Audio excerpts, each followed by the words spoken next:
from Joe Fraker when he started it, and I will continue to be involved, but Jesse and Mark will be your primary contacts for the Essex work that going forward from this. So let's see, this is draft number 1 here. It's simply that we welcome your changes, your edits. We'll probably make some formatting changes ourselves. The information contained in this first draft is very general, and that's by design. We think it's, it's a large area, it's very diverse area, so we want the guidelines to be something that help guide the DRP, but aren't too restrictive. So we can go to the next slide. And we just skip over this, I think, and go to the introduction. We wanted the introduction to acknowledge the work that the Eastern Baltimore Task Force has been doing over the last 6 years, and that was my estimate of how long you all have been at this. Is that about right, Sharon? I think it's probably more like 4. 4, okay. Yeah. I knew you got started with Cliff and crew got started kind of before you formalized things, so I wasn't sure how far ahead, but I will make a change to that and fill in the 4 there. Yeah. And then the purpose of the guidelines really is to help inform the programs in the Eastern Avenue area as we move forward. We want to have the buildings that make improvements, we want them to complement each other, eliminate visual clutter along the boulevard, help create a sense of identity and aid in placemaking, and assist the task force with the administration of their facade grant program. Couple of the major milestones that the group has gone through. In 2018, the group was, and the area was designated by the state as a sustainable community. In 2019, they received community legacy funding as well as a CRAG grant, and they did that in 2018 too. Started on some of the streetscape work with the banners and the planters, which have given a much improved appearance to that core area. And then in 2020, there was a community legacy grant that continued those facade improvement grants, brought a mail-in operational assistant grant that provided some administration money, and then continued with the CRAG grant. In this year, the community legacy funding has been devoted primarily to the design of, or the redesign, I should say, of the Cube effort, and a continuation of streetscape efforts, including speed signs, and then the new farmers market, which is being funded with a CRAG grant, and then extended funding that was provided as part of the pandemic funding. So as I go through these slides, please stop me, if you will, if you have comments or corrections or questions. The next section just deals with the process and the participants.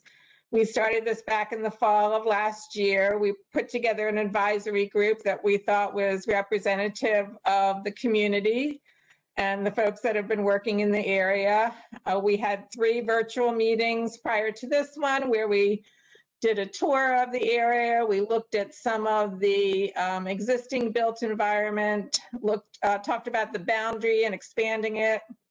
We reviewed the guidelines from some other Main Street environments and looked at prototypes and talked about how we could incorporate the waterfront identity and the history of the area into the guidelines.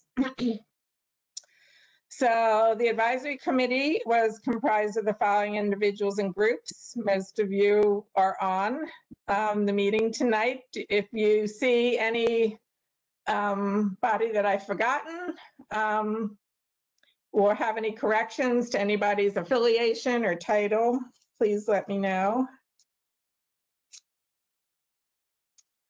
Okay, so the goals of the design review panel, Jesse, if you want to scroll up just a little bit.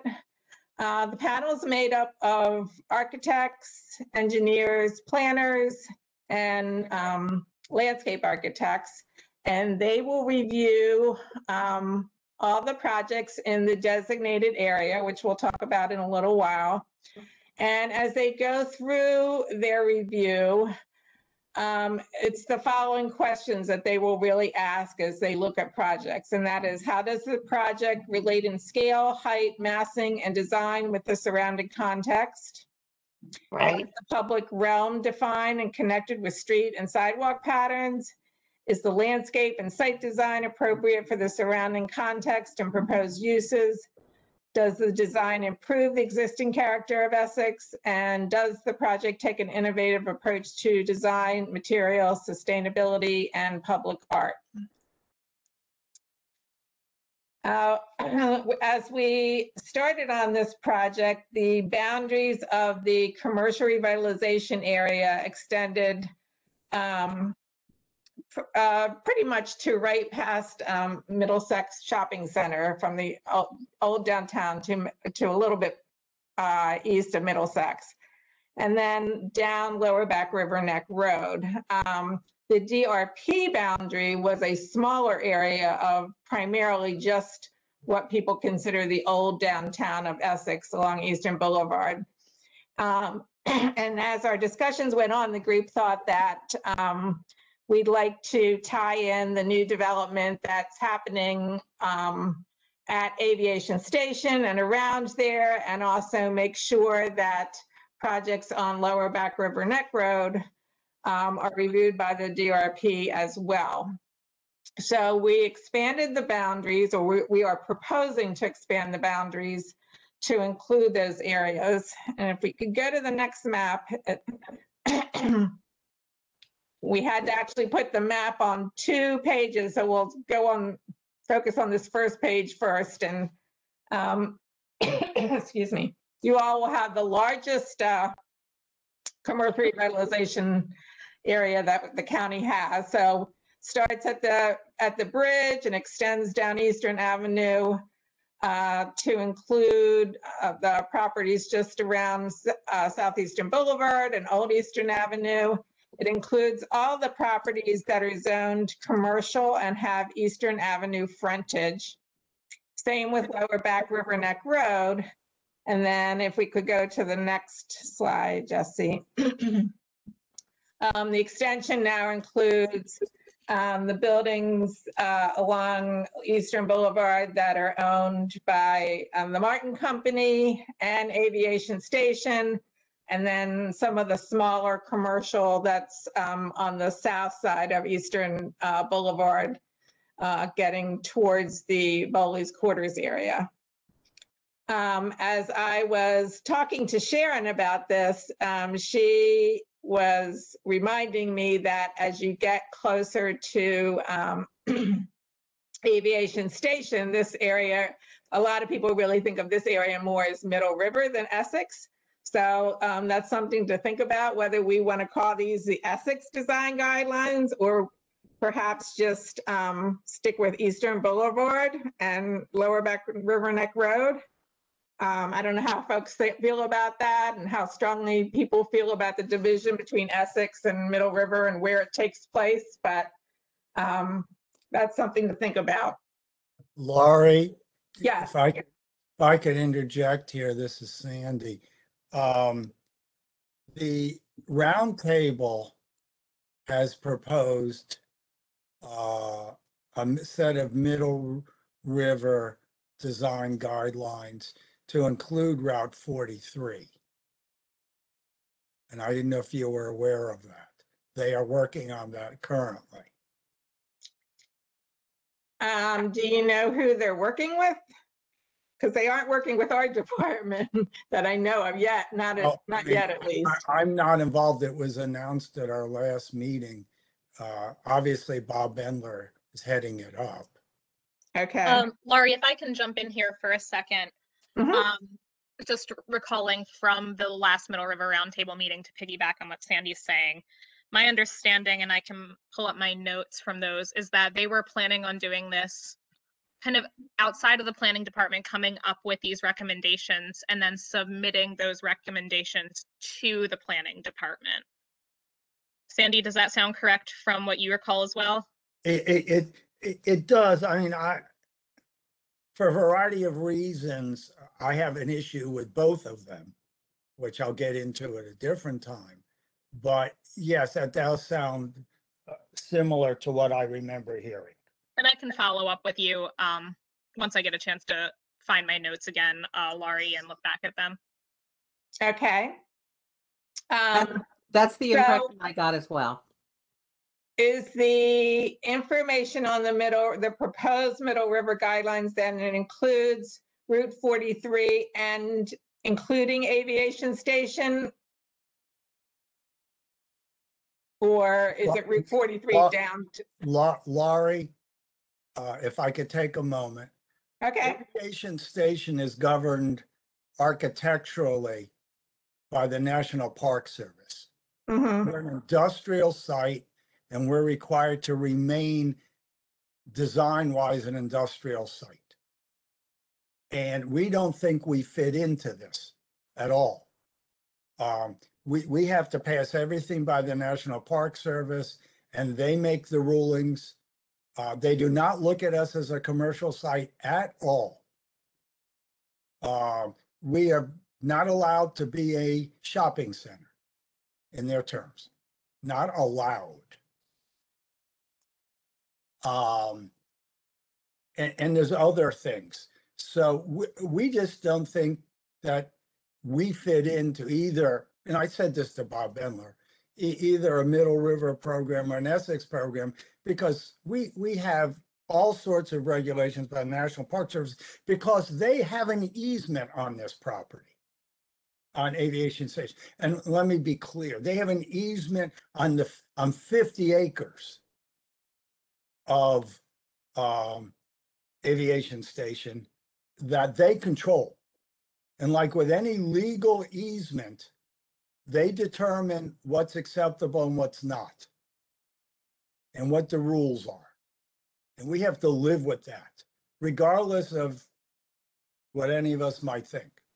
That's number one. Number two,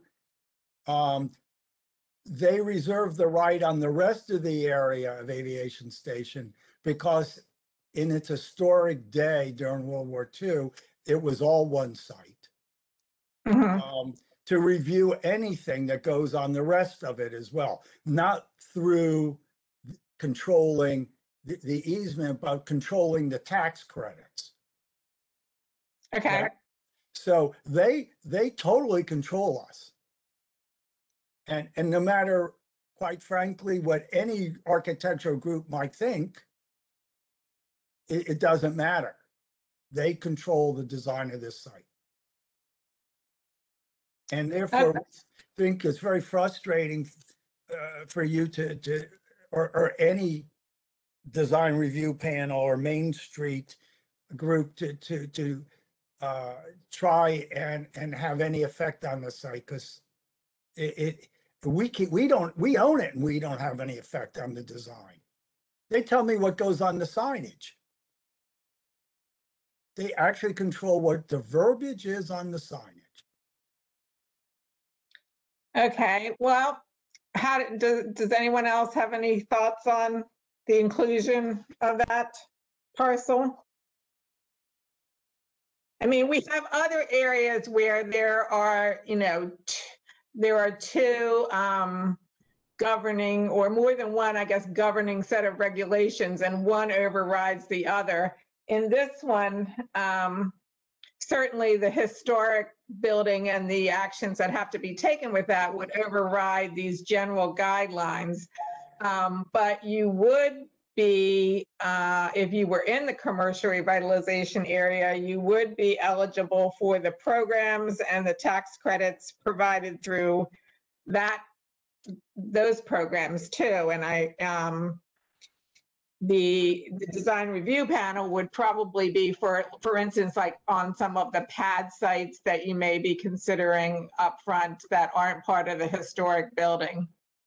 But they still reserve, they being the National Park Service. This is in addition to the Maryland Historic Trust. The National Park Service, because they control the tax credits, also have decided to control the pad sites. Okay. Now, again, you know, we went into this knowing to some extent what we knew there's an easement and things.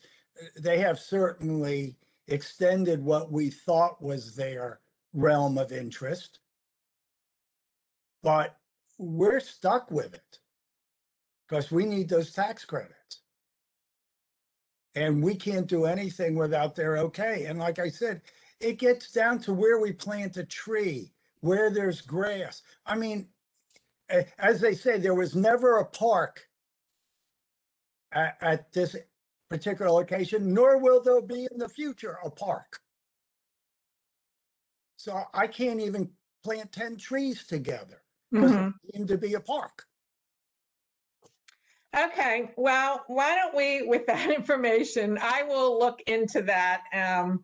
Why don't we move on? I don't want to get bogged down in this, but if anyone else wants to speak, I think it was the suggestion of some other task force members that this parcel was included. Does anybody else have anything to speak to regarding that, and having this information that Sandy put forward? Yeah, Laurie, if I may, to Sandy's point, when I look at this map and I'm looking at, you know, his property, and I look at the Lockheed Martin site, and then I'm fairly familiar with the properties that are to the east of Sandy's property. These are all very different from, let's say, the street properties that we're looking at along Eastern Boulevard and Back River Neck Peninsula.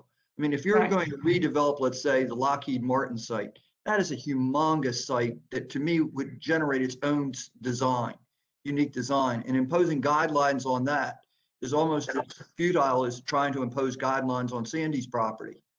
And I look down toward Bowley's, and I think you've got the Bowley, the drive-in, the Benji's drive-in is included, and you've got these unique waterfront properties that really have their own issues over and above what we're trying to design for the streetscape along, you know, along Eastern Boulevard in Essex and along Back River Neck Road.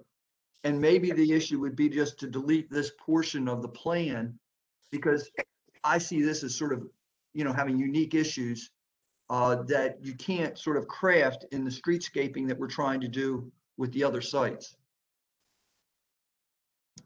Okay, anybody else have anything to comment? Because I mean, this actually, the addition of these properties was something that came from the group. So, I mean, it's not planning's idea to add these properties. It was the suggestion at a former meeting. So if anybody else wants to speak to maybe why they suggested that.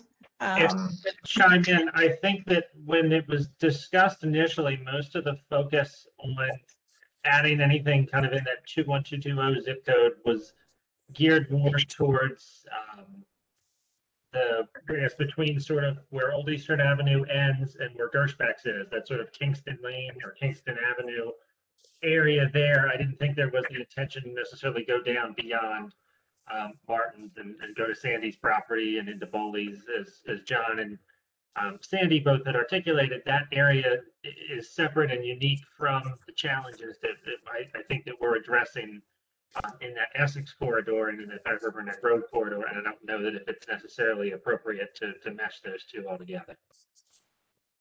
Okay, all right. Well, if there's consensus then that those are different animals, we will go ahead and delete them from the proposed expansion of the CRD area and the DRP area. Thank you. Okay, we'll move on.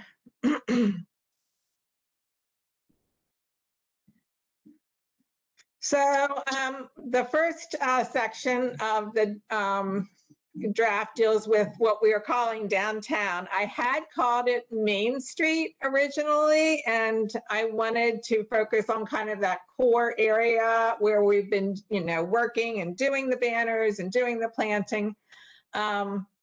When there was an internal review of the draft, some of the folks in our office thought if we called it Main Street, it might be confusing with areas that are officially designated as main streets through the Main Street program.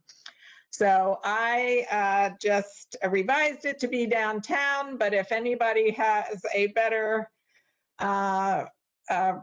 term for that area, it's the core area, and I guess I'm also looking for what blocks, what numbered blocks you would consider to be in that area, that core area, so I can describe it a little bit better.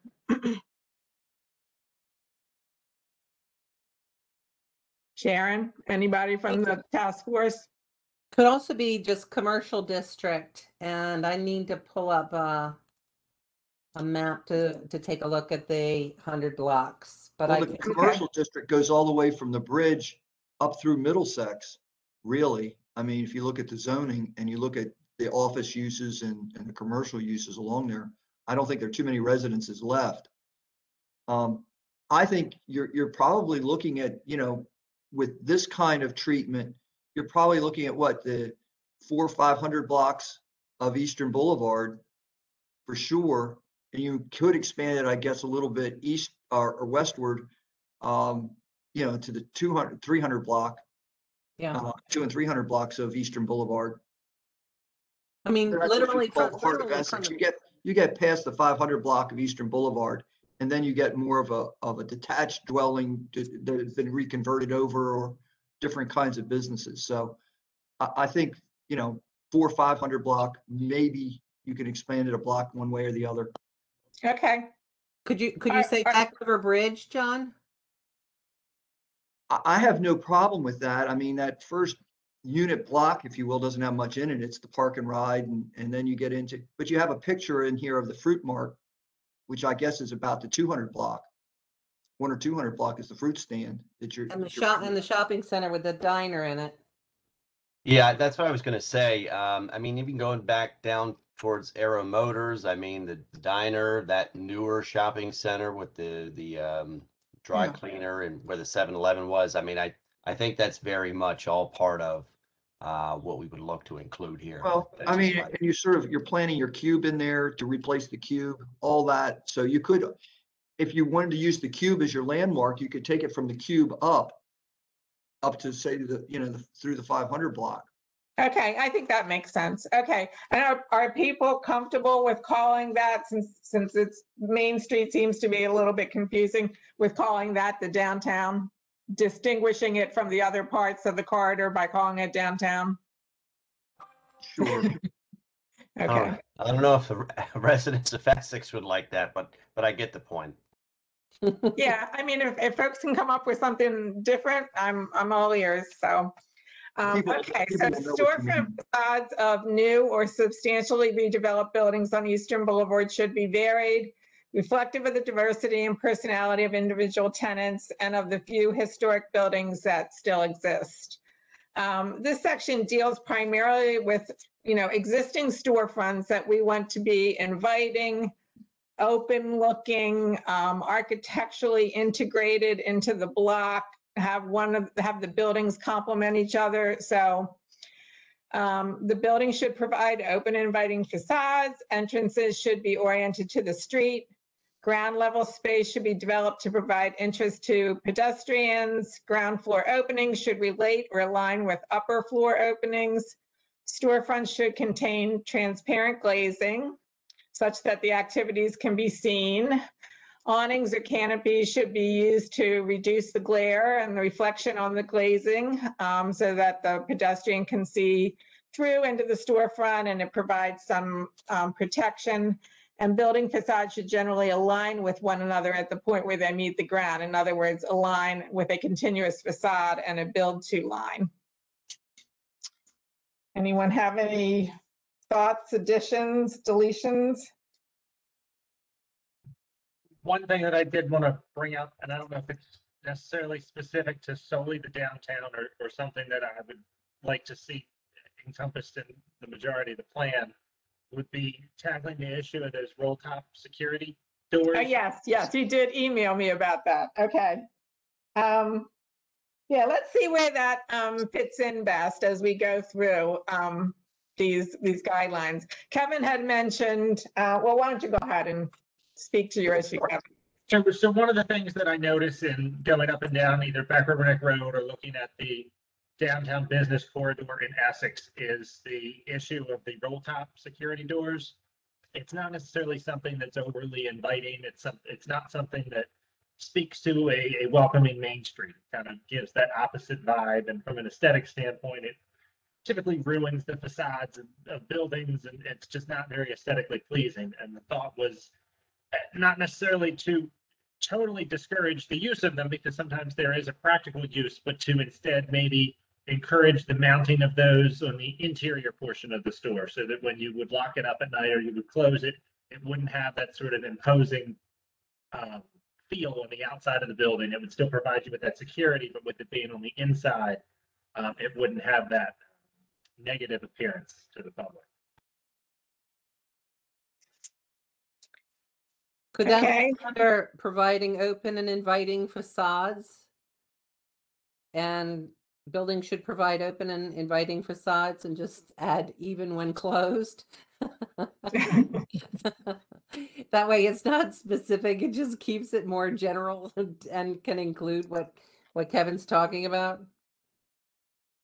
Yeah, I mean, it might go into this section. I think as we can just keep that thought, keep his issue, and as we go through the guidelines, there might be a more appropriate place to include it too, or several different places.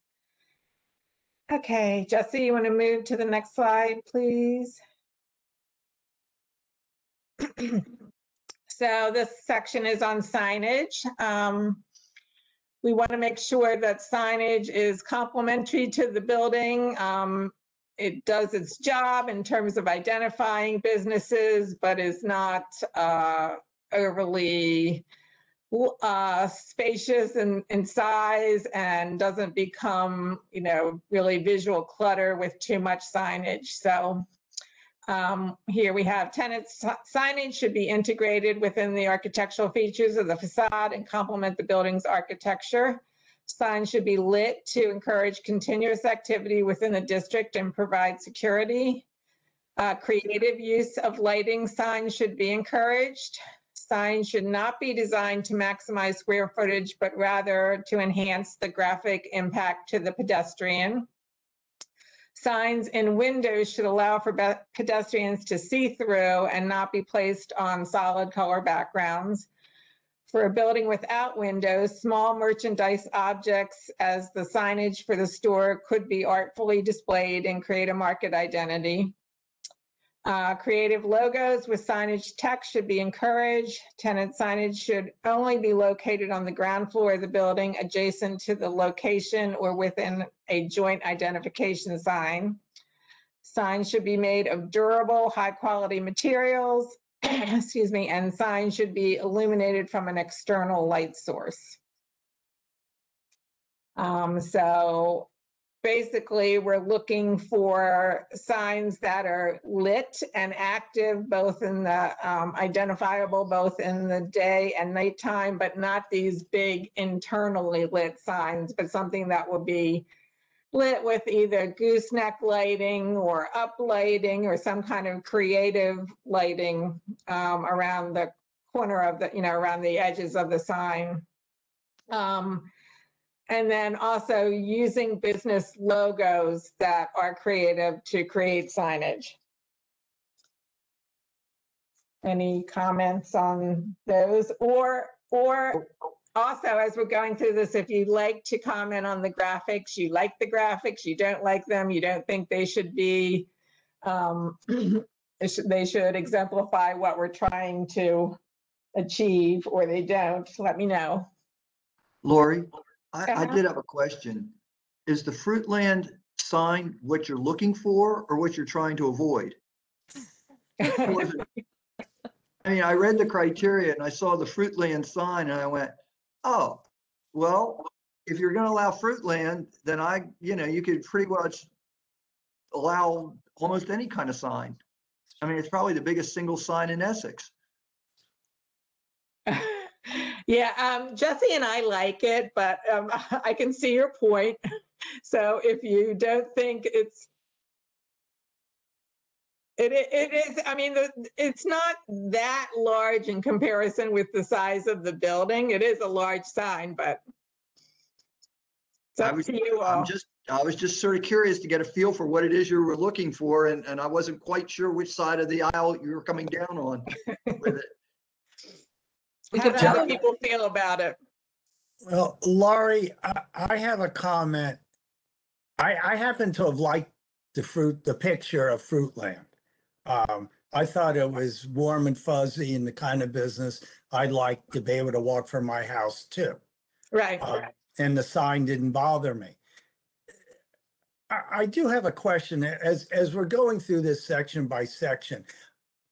If I think of myself as a small business person, and not just a short one, but a small business person, say financially, the cost of a lot of these improvements adds up.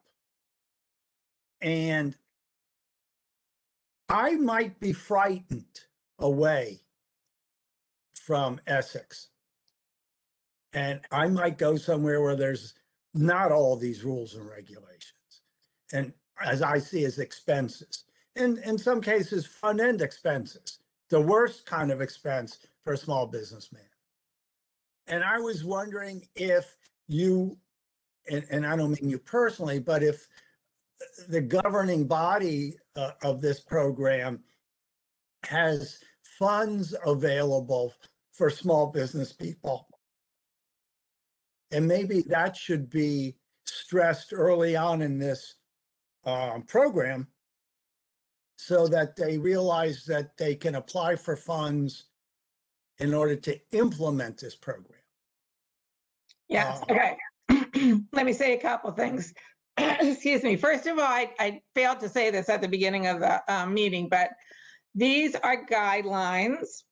They are advisory. They will not become regulations. They will become advisory guidelines, and they are implemented through the DRP, the Design Review Panel, making recommendations using them as a guide. And then the actual text that they're incorporated into is our comprehensive manual of development policies. And that's what staff uses as a guide to, review plans. So they really are meant to be kind of aspirational and advisory. That being said, you make a good point that we do have programs, funding programs through our commercial revitalization program. And since we're planning on extending this area, we should probably mention up front in the document what those programs are and what kind of funding they provide. I think that's a good idea. Thank you. Yeah, I would think that Essex is a prime area for small businessmen. They're not competing against Macy's, just to pick a name. Mm-hmm. And there's plenty of available real estate that's not particularly expensive. So I would think I would want to encourage those people. Yes. And not scare them off with paperwork and process. I understand. I think it's a good point. Is there a specific guideline listed in this section that you think would be a hardship to a small business person? Well, I didn't go through it. I did read it when I got it over the weekend. I didn't find anything, in one place. It just built on me when I thought about opening up a shop of some form or another. The time is ripe for people who lost their position or working from home due to the pandemic and have saved some money due to available funding that they've collected. And it seems right that a lot of these people will go into business. And you know, they're not experienced. They don't have a team of lawyers and accountants. They're going to see a for rent sign. They're going to call the landlord, and somebody's going to have to explain to them that there's a 47-page guide and 3 months of hearings ahead of them. They just can't pay the first month's rent and throw a desk and a chair in there and it'll be open for business. And I personally think that's, and I'm generalizing now, but I think that's one of the problems in general that we have in this country. We've made things so complicated for small business people. I mean, look where it's not complicated. It's the internet. Okay, all these people, and they're not all in California, but this is what made California, you know, great again, so to speak, is all these people in California could work at home on their computer and create something, create a business with very little hindrance. And it would seem to me that maybe there should be a small businessman's program that allows you to open up your business and phase your improvements over time so that you could actually get into business and be making money. Okay, I think as we go through here, you know, well, I will certainly keep what you're saying in mind. And if the group would do that as well, and if you think there are things that we are suggesting that it would be too onerous for the majority of folks that you think may come to open up a business in Essex, let me know. And then we will try and have a section also that is much more devoted to the incentives and kind of the carrot part of the program as we move forward. Okay, Jesse, if you could move to the next slide, please. Okay, this next section is on lighting. We want to make sure that lighting complements the character of the street, provides aesthetic appeal and safety, promotes a comfortable environment for the pedestrian both day and night. And that's all, the safety and comfort level is critical to getting Essex to be more pedestrian friendly. So all the lighting fixtures should be designed and installed in scale and context with the architecture of the building. Accent lighting of building entries is encouraged. Light sources on private developments should complement the lighting within the public realm of the district. Lighting as a nighttime amenity should be considered, and accent lighting of trees and artwork should be considered for the public realm. Any questions, comments?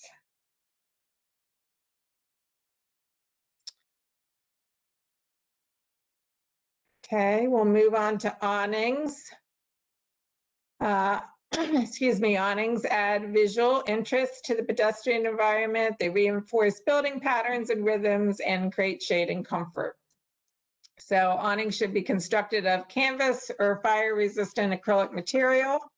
They should be permanent and fixed in place. Awnings that are on multiple storefront buildings should be located in the storefront bay and be consistent in character, scale, and location. And awnings that are used for signage should locate the signage on the valance. I thought we should probably also add something to this section about maintenance of awnings, because nothing looks worse than an old tattered awning. So anyone have anything else?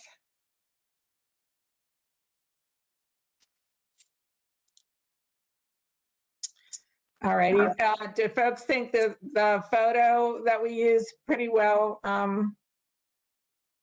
conveys the message that's there for both of these, the lighting and awnings? I think so. Okay. All righty, let's move on. So the next section deals with infill. Infill buildings should maintain the same setback for new buildings as existing adjacent buildings. Placement of new buildings, block and street patterns, mid-block connections should align with and connect to existing and proposed streets and circulation patterns. And the primary entrance to the building should be from the primary street. So this section is truly probably one of the more aspirational sections. I mean, if we would get a large infill development, we would have to look at, you know, the placement, the block and the pattern and the entryways where they're located. And it would be more of a comprehensive picture. So depending on the size of the infill, the DRP, I think would view that, they would view that differently, but we wanted to include, excuse me, some photos of what infill could look like.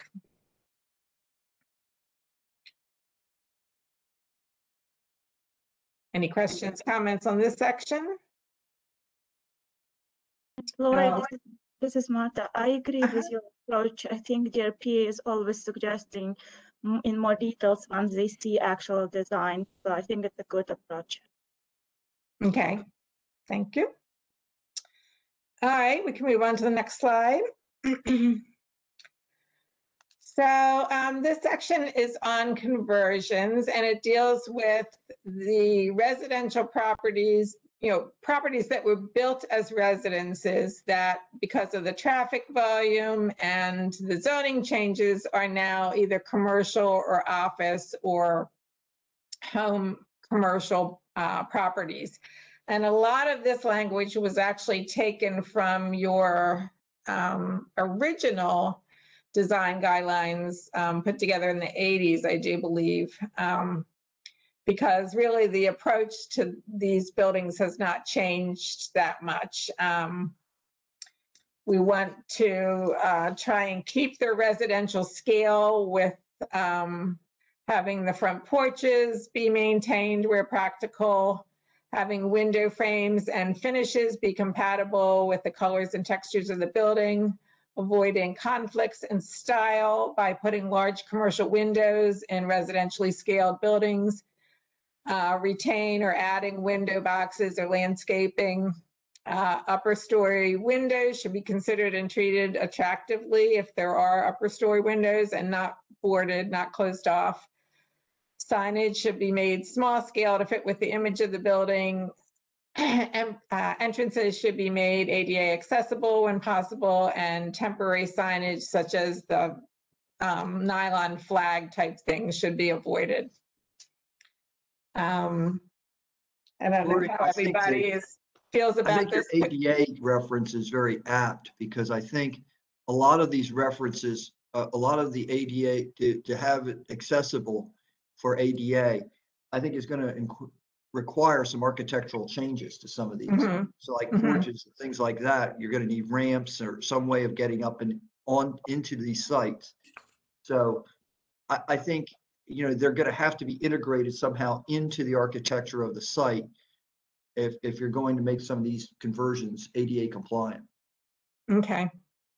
Well, maybe we should add a condition to that particular guideline that talks about integrating the accessibility part into the architecture of the building.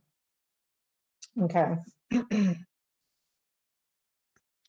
Anything else on this particular section? How do people feel about this photo? Because I have to say that my boss couldn't stand it and told me I should change it. This happens to be up on York Road. We really did look for an example of a good conversion along Eastern, but we didn't really see any. Laurie, Yeah. understanding I'm not an architect, Mhm. but I've been involved with architecture as a developer and builder. I'm not sure that I understand the logic of keeping the porch as a porch in a commercial structure, when that could be income producing rental space by enclosing it. I don't know that retail spaces are defined by a porch. I would think porches define residential structures. And I'm asking as a question, not as a statement. This is how I view it, and I don't know how other people view it, but this picture doesn't do much for me. Yeah, I think we can find a better example for a picture. The piece on porches came actually from the original guidelines. And I thought since the concept really of residential conversions hadn't changed much, that it seemed appropriate to include that. But if people don't think that is a good idea, I can certainly delete that. You know, Lori, what strikes me as a conversion that might work is the Gold Star Title Building there at Marlin and Eastern Boulevard. It's right inside, and it was a townhouse, and then she converted it, or it was like a duplex, semi-detached or something, and she converted it into her title company years ago, and that seems to have worked. It would have been under the old guidelines. Okay. Conversion. Okay. So Gold Star Title at Marlin? Yeah, it's I think it's just on the west side of Marlin Avenue. There had been at one time another use in there or on the corner, and then they widened Marlin and took down the tavern. There was a little tavern right there on the corner, and they took that down when they widened. And this building now, I believe, is the corner building. Okay, that's a good idea. On that northwest corner. Yeah, I mean, we'd rather have something that's on the boulevard right now, but we just weren't able to find it. So that's a good suggestion, and we'll swap that picture out, I think. This looks like it's in Arizona. Doesn't even look like York Road, really. So, okay, next slide, Jesse. Just a quick question on the issue of conversions. Is it possible to address the topic of parking and to perhaps encourage parking so that it doesn't?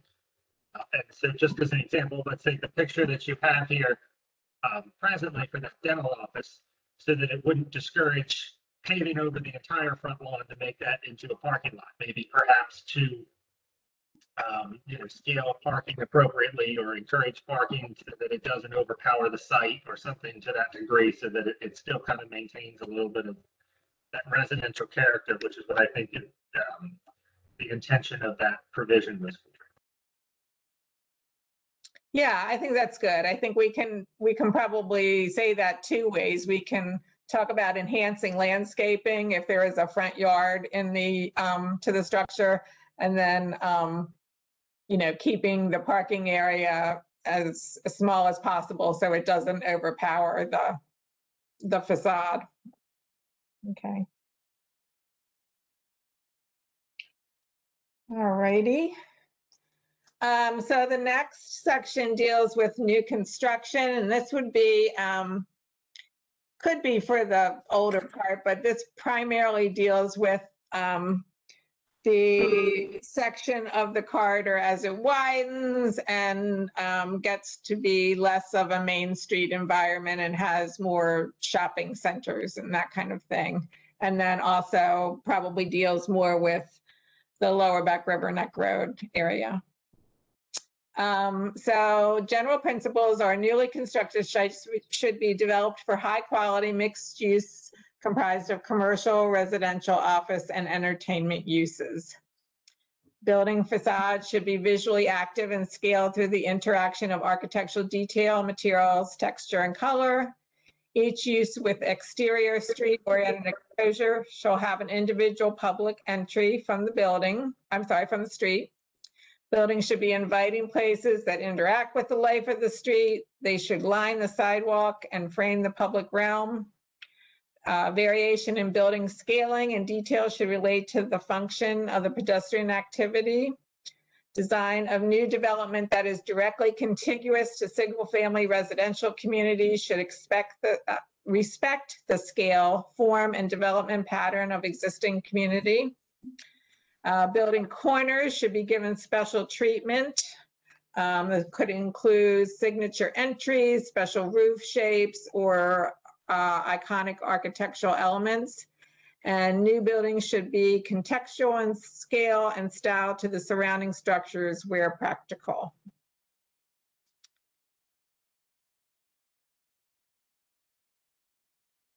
Folks have any comments, questions?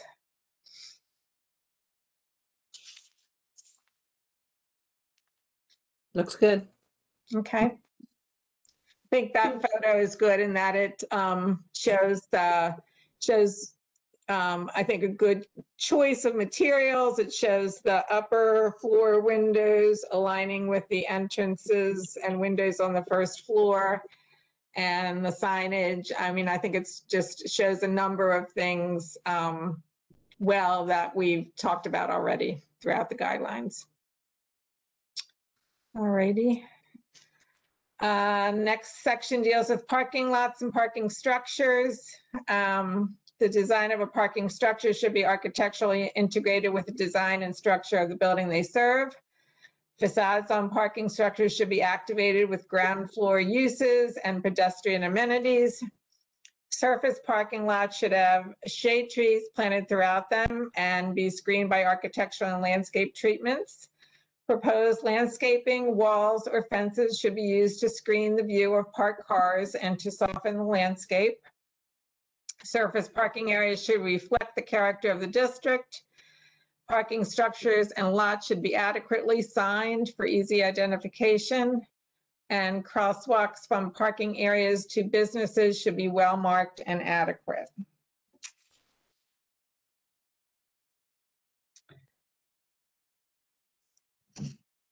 Any comments, questions on the parking section?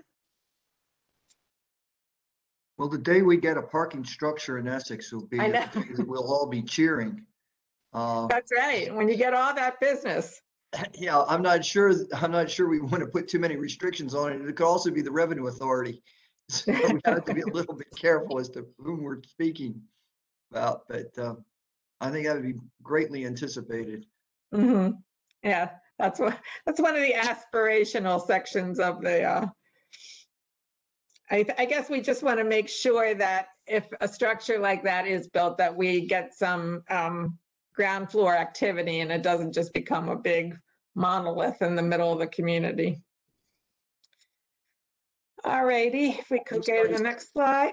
Question for you. It's not necessarily related to what we were talking about, but just kind of popped in my head. I had a chance to read the proposed Dundalk Main Street guidelines, and one of the things that I saw in there that I thought may be interesting as the group to talk about, or potentially something we could or may include, was that they work to incorporate bus shelters into the different designs. So if they had a property that was located in front of a bus shelter or bus stops, to try to encourage some sort of almost adopting of that area. So like when you go into Highlandtown and you see how they have a large unique bus stop that spells out the word bus, or you go to different main streets or commercial districts and you see the business has sort of incorporated their own personal architecture into that bus shelter, whether it just be a canopy or a bench that matches the same ironwork of the railings of the business or something to that degree. I wonder if it wouldn't be beneficial to help try to tie some things together using that as well for those two corridors. Yeah, I think that's a good idea. We have, I think the last section is streetscape, and it would probably fit into there best. So let's talk about that when we get to that section. Okay, the next section is materials. Basically, what we want are, strong, durable materials that are going to withstand the urban environment and the test of time. So brick, stone, metal, wood, and cementitious siding are the preferred building materials. All facades of a building should be treated equally in terms of materials, color, and design details, and should have a finished appearance on all sides. The use of replacement materials that imitate or falsely replicate natural applications should be avoided. Reinforce the district's character by using natural materials, which by their nature improve in appearance and character as they age. The use of highly reflective wall materials that generate glare and heat, especially at the sidewalk level, should be avoided. And building materials should be appropriate to the urban context. One comment I have here that I'm wondering how people feel about is in terms of Sandy's comment is the one guideline that we say that replacement materials that imitate or falsely replicate natural applications should be avoided. That could be a costly item if, for instance, you're replacing real stone, and you would probably naturally want to do it with some kind of manufactured stone. So I'm wondering if people think that is too onerous and should be deleted.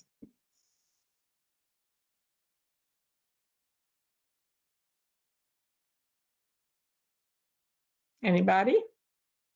I think that's one of those things that needs interpretation, a favorable interpretation. I'm not sure there's such a thing as fake stone that goes on the outside. Usually it's, it's stone materials that are glued together. So it's still stone. It's that rather than heavy, big, thick stones. But regardless, I mean, I think we need to be sympathetic to in our cause to create an environment. We need people to occupy the spaces and pay the rent. Anyone else have any thoughts on that? Is that also referring to the material? I'm not real familiar with it, but it kind of looks like a stucco kind of front to it that could be put over the front. Like EFS, you mean? Like what a lot of the buildings are there now? Yeah. The kind of cream colored stucco? Yeah. Well, if it was replacing what was like a brick building, if that was put over top of it, yeah, this particular guideline is saying that that should be avoided.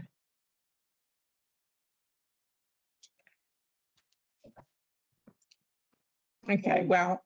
And again, Laurie, I don't want to take a lot of time, but old brick is very porous and actually leaks. And it costs a fortune to go in there and seal it up. And that's why formstone was created in a different generation. And formstone is, if you want to visualize it, it was a forerunner of EFS.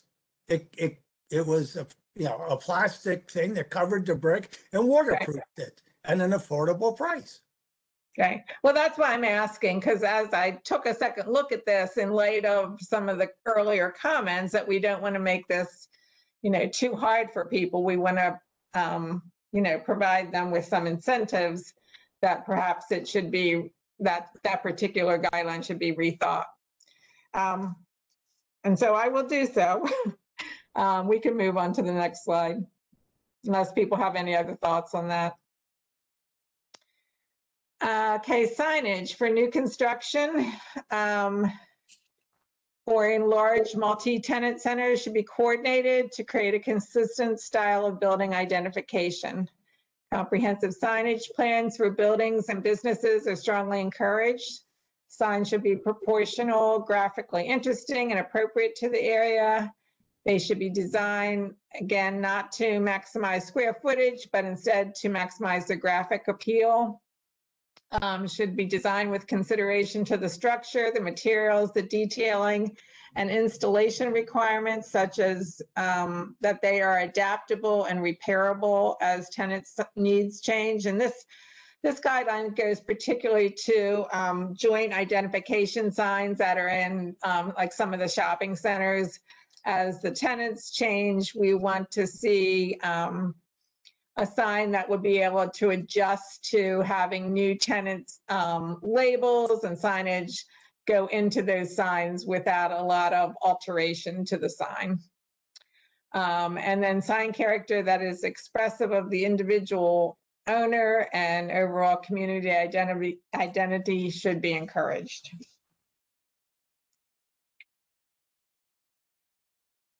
Any thoughts, questions, comments? I like this picture. I actually studied it and how they painted the lettering on. I liked it. Mm-hmm. I thought it was creative and inexpensive. Yeah, and they made a good use of their logo, you know, as part of the sign. Yeah. All righty, go to the next slide. Deals with scale. New buildings should be contextual in scale and style to the surrounding structures where practical. The location of buildings should define and contain the street or parking area in order to concentrate and reinforce pedestrian activity. Architectural massing and site design should be carefully considered to ensure an effective transition between commercial areas and the contiguous residential community. And I think this was mentioned before, buildings should be given special treatment on the corners to include signature entries, roof shapes, or iconic architectural elements. It would be great if we could have a big outdoor eating area like this in one of the small centers. Okay, next slide.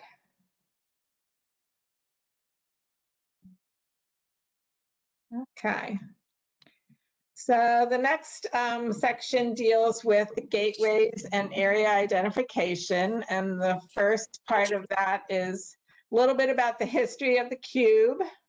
And I hope I have that correct. And then what the task force is doing to look at replacing the cube and kind of the parameters that they're keeping in mind when they come up with a new design. So there's a preliminary photo of the design there. And so we said the gateway sculpture, and we're making sure that we call it a sculpture as opposed to a sign because it enables us to open up funding opportunities to fund its construction with some arts groups that wouldn't necessarily do it for a sign. So should reinforce the maritime character of the area, should be internally lit so it's visible both day and night. The location should not be impeded or impede any traffic light, traffic pole, or tree. The area around the gateway should be developed as green space planted with local species that are easy to maintain. And the sculpture should be placed high enough that vandalism is avoided. Anyone? Sharon, you have anything you want to add to this since this has been a project that you all have been working on recently? I do have a more recent picture.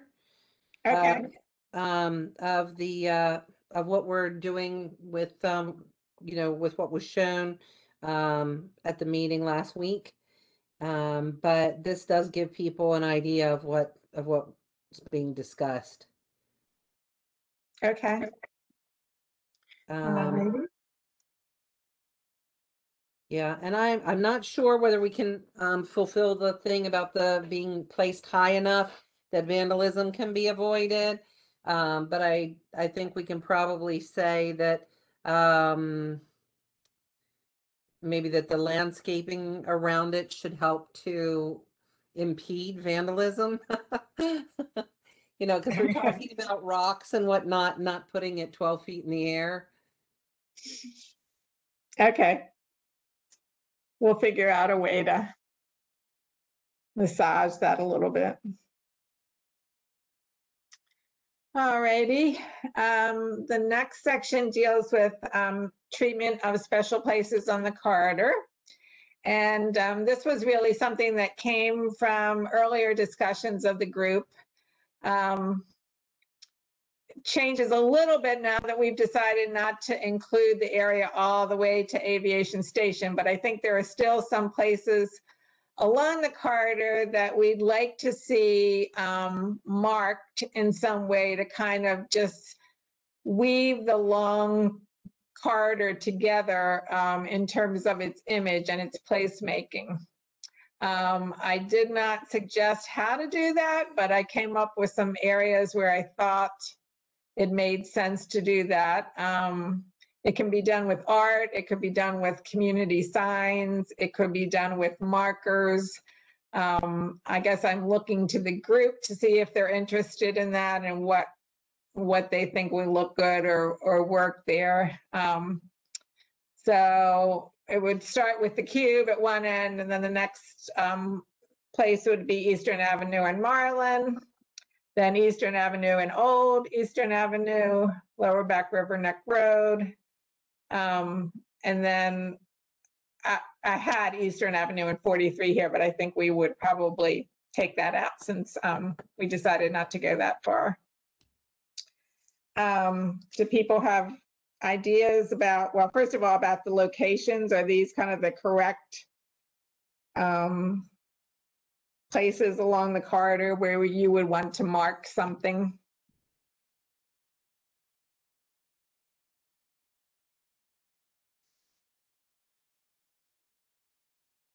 They all sound like possibilities to me, Laurie. I'd have to actually look at the area Okay, to get the visual. I'm more visual in that respect. okay. And then if people can be thinking of ideas, you know, whether they would think it would be a historic marker of some kind. Well, the only other Go one ahead. would be Eastern Boulevard at the Middle River Bridge. Okay.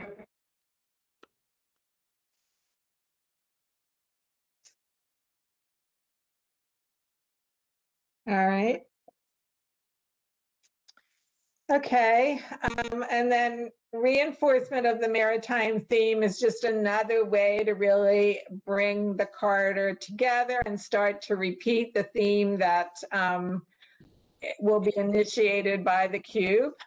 And so as we look at murals and artwork, we want to incorporate aspects of the waterfront, have our planting and greening efforts be indicative of the species that grow along the waterfront as long as they're not too invasive. Have community signage design, pay homage to the waterfront, design of streetscape furniture, planters, benches, transformer boxes, incorporate a maritime theme through painting or some kind of decor, and then painted crosswalks and alleys could consider a theme, just as I see you shaking your head, John, as this one. I just wouldn't want to be drinking and try and maneuver down that alley. People like that. It's just one of those things that you sort of look at it and go, I'm sort of seasick looking at it, but that's, you know, just a thought. It is creative. Yeah. Yeah, Laurie, I really like the idea of just any kind of murals or anything like that in general. I know we had previously kind of talked about the artist who did a lot of the planter boxes up in Towson. Mm-hmm. And I think something like that could be a really good thing to kind of bring all of those maritime themes together. Though I am with John that after going to Woody's one night walking home, that might be a little combobulating. I don't know. It looks a lot more inviting than most alleys to me, but Yeah, it's Okay. devoid of trash, which makes it more inviting. I have just a comment. In years past, for fundraisers, and I can't remember who promoted it, but businesses could buy a crab and paint it, you know, as a paper mache or plaster crab, Mhm. and things like that. It would seem to me that if Essex had the equivalent of a crab, and businesses could rent it, buy it, whatever, and decorate it in a nautical theme. And again, as a contest, and they get to keep it for a year, or whatever. You could have artwork all over Essex. That sort of defined Essex.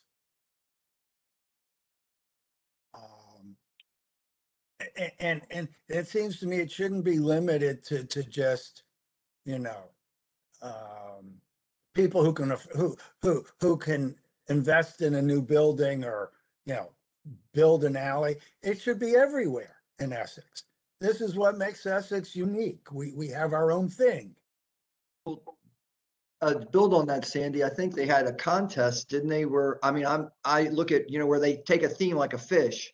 Yeah. And then all the fish, the basic outline's the same, and then some people wrap it in wire. There's one down the Inner Harbor, you know, others did different paper mache things with it. You take a theme and then you make something out of it, and then you can sell them or auction them off as a fundraiser. So like one of the schools, let's say, could do something like that as a project, and then it gets auctioned off, and, you know, the monies go to the school program or to the artists who did it, things like that. That's a big idea. I think it could, I mean, and you make Essex the theme. I mean, I don't know if you can call a fish, give it a name of Essex, but you actually create community this way. And you get to see it everywhere.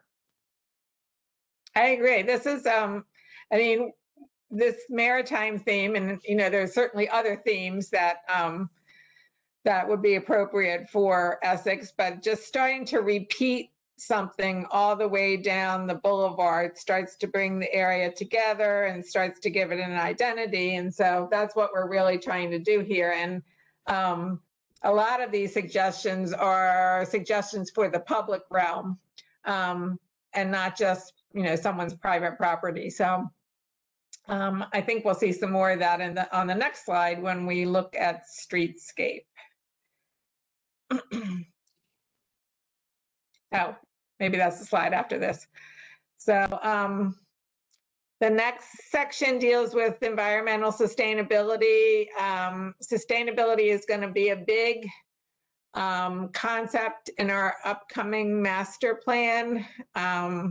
It's going to be not just a section on sustainability, but woven throughout the plan. So want to make these guidelines up to date and so they fit in with the plan. So the general principles that we've included here are that developments should be designed to achieve green building standards equivalent to Silver's standard of LEED.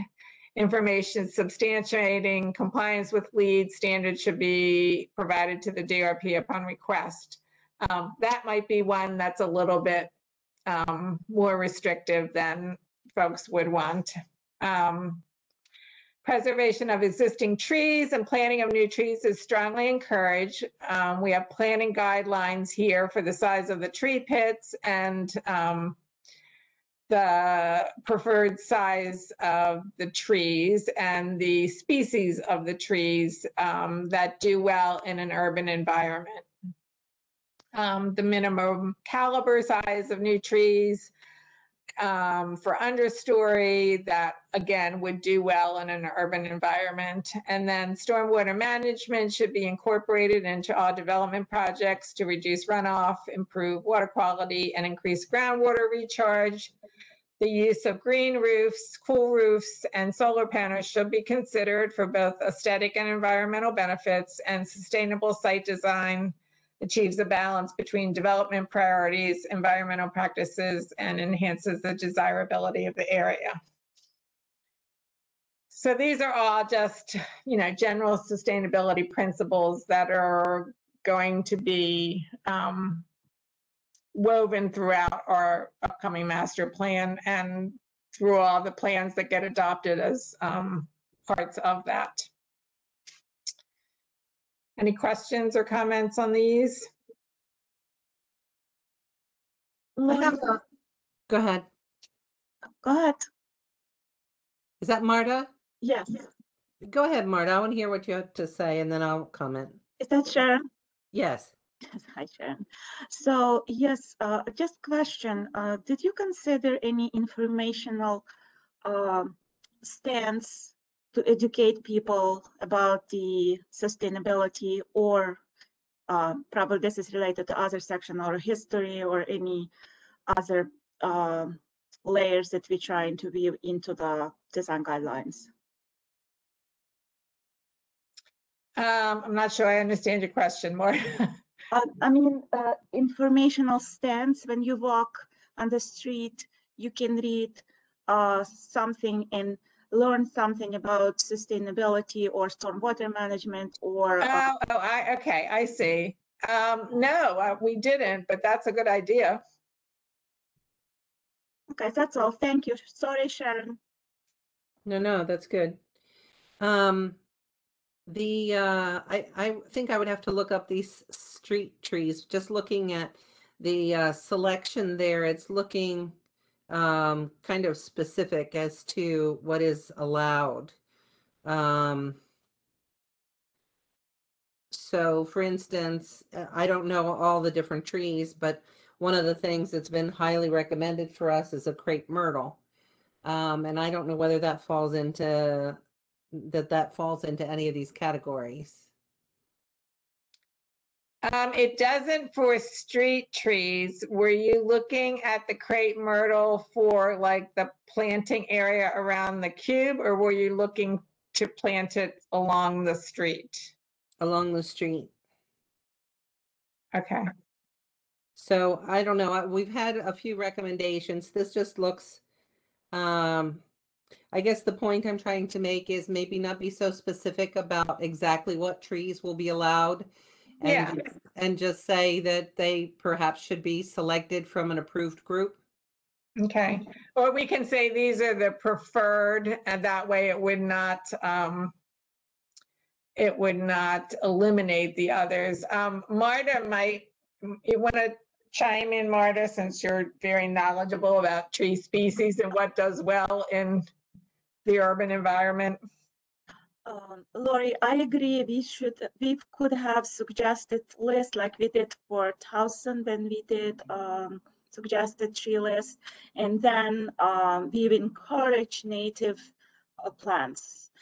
In regards to crepe myrtle, this is like a good choice, but the only thing with crepe myrtles, you need to take into consideration a lot of maintenance, because you need to trim them out I believe every year to keep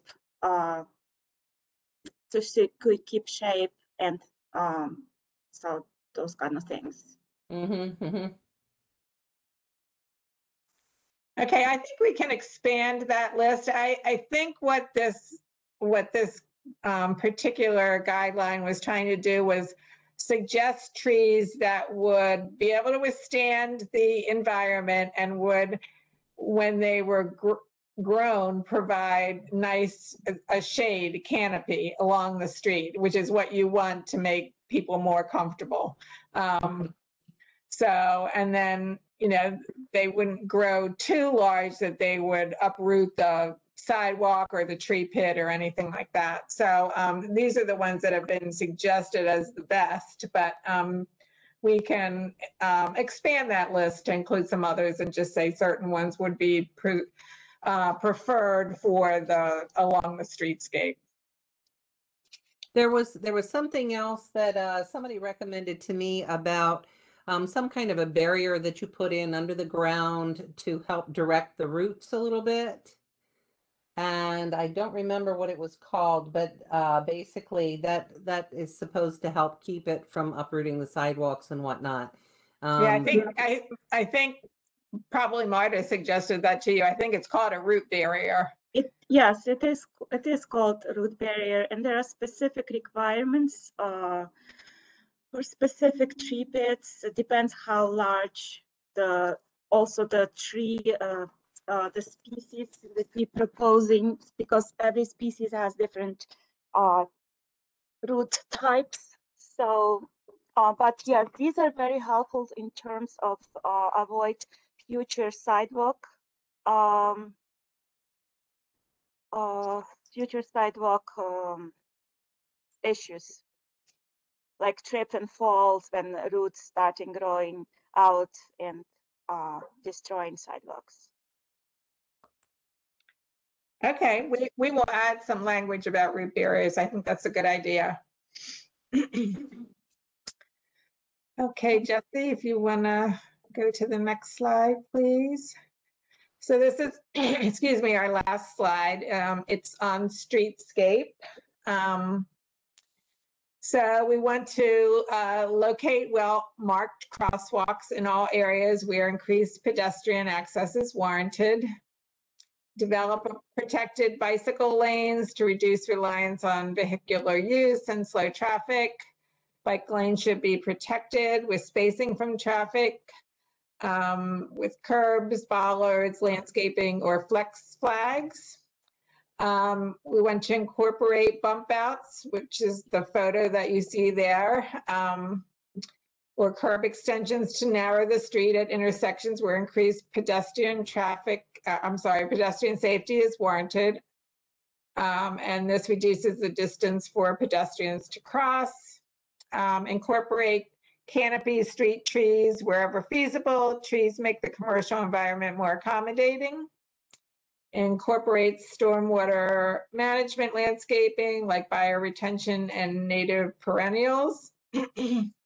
Install and group street furniture such as benches, trash cans, bicycle racks, especially on wide sidewalks. Street furniture should be made of high quality materials and convey a sense of permanence. And provide lighting such as tree lights that create an active evening environment and foster a sense of safety and sidewalks.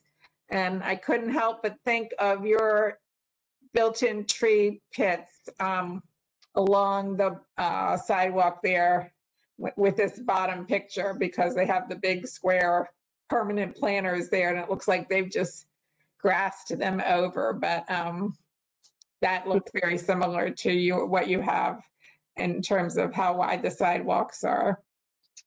Kevin, this would be, I think, the section where your idea of the bus shelters would come into play. I think you would be correct. This probably sounds like the best place to address that. Okay. Do folks have other comments on this section?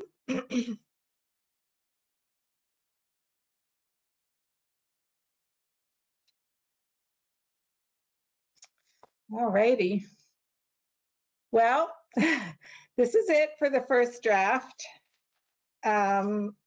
What I'd like to do next, and quickly, because I see we're at 7:30, is just talk about the schedule from here on out and how we're going to incorporate your comments and revisions.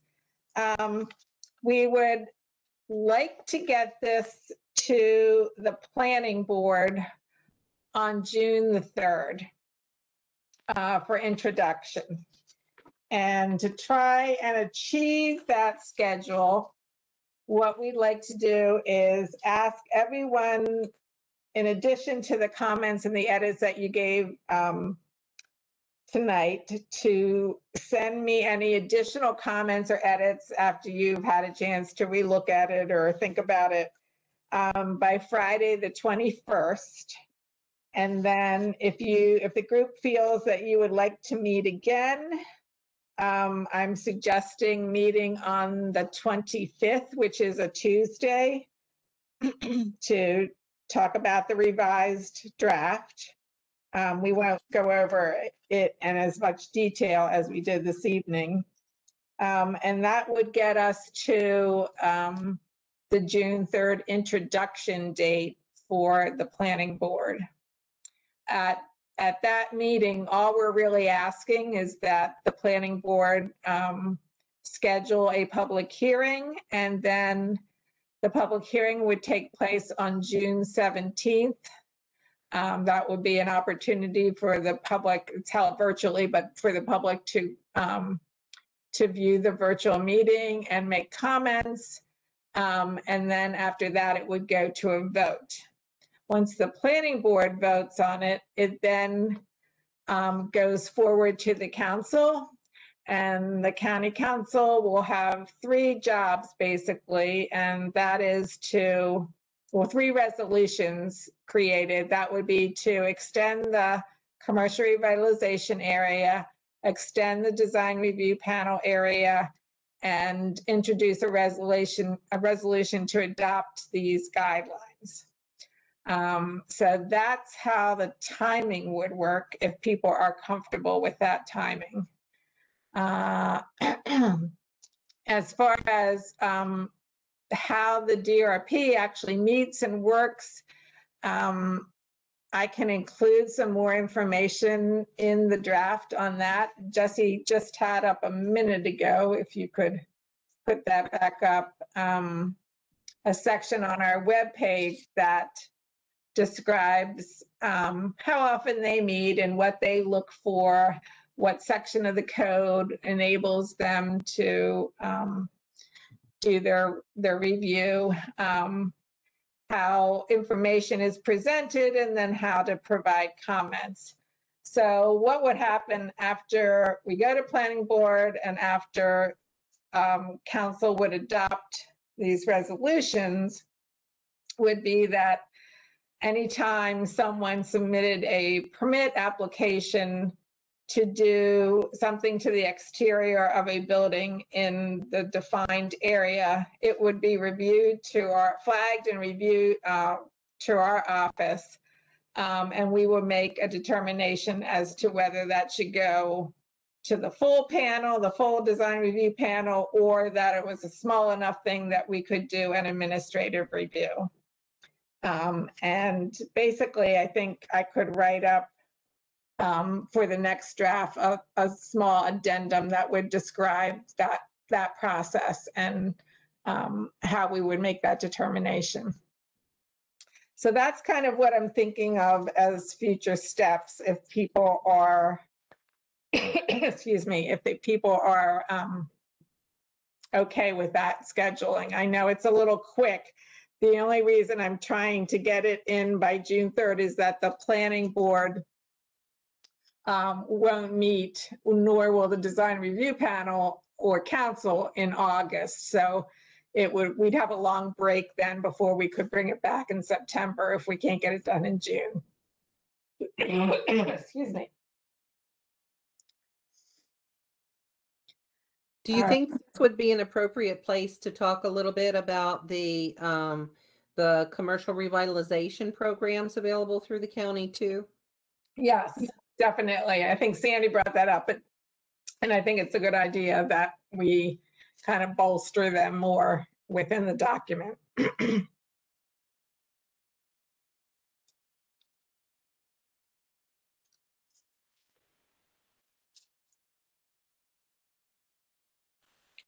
Okay. Any other comments, questions about the schedule? What I'll do is, again, I'll send out a reminder, but if I could get folks additional comments and questions by this coming Friday, but I'll definitely send something out reminding with all of our contact information. Sounds good. Okay. Everyone else okay with that? All righty. Well, thank you so much for attending. If you're interested, don't forget to attend our master plan kickoff meeting, which is on Wednesday for districts 5, 6, and 7. And that's at 6 o'clock, correct? Or is it 6:30, Jesse? I believe it's 6. It's 6, I think. Yeah, 6 to 8.